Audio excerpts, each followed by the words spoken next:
මේ ඉන්නේ බං. මොකෝ? මොකද්ද බං?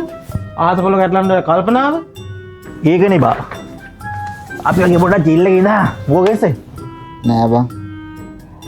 මම මේ කල්පනා කරේ මේ ලෙඩේ හින්දා කී දෙනෙක්ගේ ජීවිත විනාශ වෙයිද කියලා.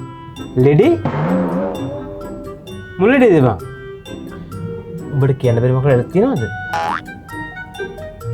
මට හිතෙන්නේ මේ ලෙඩේ පරම්පරාවෙන් පරම්පරාවට යන ලෙඩක් බං. හරි හරි බං. ඕනෑම ප්‍රශ්නකට විසඳුමක් තියෙනවා. පොඩ්ඩක් හිටා. වයිෆ් එක ගැන දන්නවද? මේ මං අඳුරන යාළුවෝ ડોක්ටර් කෙනෙක් ඉන්නවා 33 කාමරේ. ඔකගාව ලැබ් එකක් තියෙනවා. මේ එහෙම වුණොත් පොඩි රිපෝට් එකක් හොරගෙන් අරන් බලමු.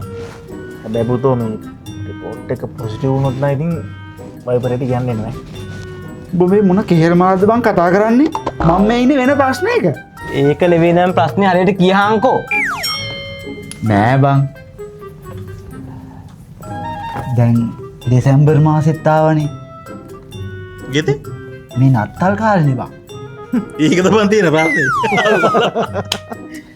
ඒක නෙවෙයි බං මට තියෙන ප්‍රශ්නේ. දැන් බං මේ නත්තල් කාලේ එන නත්තල් සීයලා ඉන්නවනේ.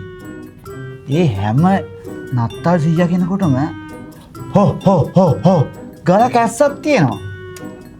දැන් බං අපටත් අවුරුදු 35ක් 40ක් වෙන්න ආවා.